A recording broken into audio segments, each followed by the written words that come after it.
Hi, I'm Anna Johnson. Here is what I would like you to remember about me. First, I have to tell you this is not an actual picture of me, but what Harry III said his mother told him I look like. With the long straight hair and the Indian look. But my deep story is absolutely true. So now, I am Anna Johnson. I died December 15 in 1925. I was born circa 1889, in Taylor County, Georgia.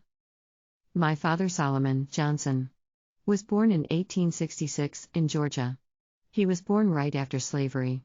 It was hard for black men right after slavery ended, so now the plantation owners had nobody to work their fields. So black people sharecropped. My mother, Militia Simmons, was born in 1862 in Georgia. When they married in 1889, my mother was 5 years older than my father. My mother was born in slavery, where her and her mother was the cook. I think that was one of the reasons my daddy fell in love with my mother.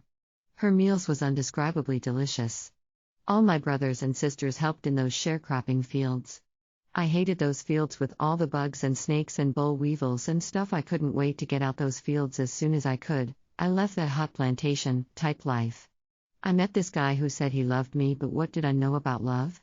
Sometimes in the field some of the boys would smile at me. But my daddy and brothers would scare them away. And I had mean brothers. Anyway, the guy I met, I was 25 years old and I soon was pregnant with a child, Coralie. But we were young and did not know anything about relationships. When I told him I was pregnant, he was so scared my dad and brothers would kill him, he hopped a train and left town. I did not know what to do. Soon I met Buck. I fell heads and heels over Buck. He was good looking and could dance like crazy. And was crazy. Nobody messed with me. When Buck was around, I knew if my dad found out I was pregnant there was going to be trouble. So soon before I started showing. I was married to Lorenzo Buck Ashley on December 24, 1914, at age 25 in Appling, Georgia, the town he was born in.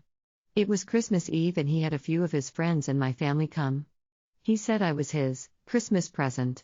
We made love all night long from Christmas Eve to Christmas Day 1914.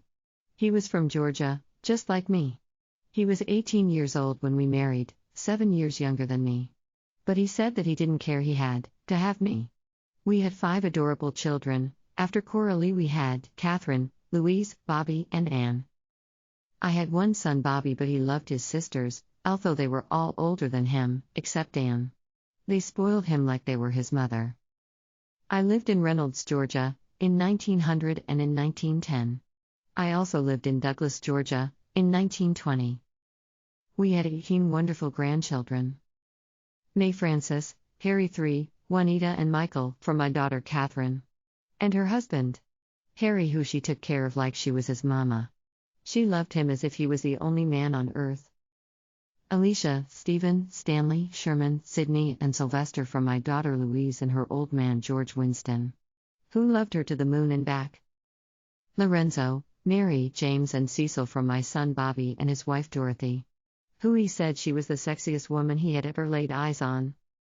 Deborah, Sandra, and Edward Jr. from my daughter Anne and her husband Edward Ted, who believed Anne was more sexier, beautiful, and statues that any woman that God put on earth, and he was serious.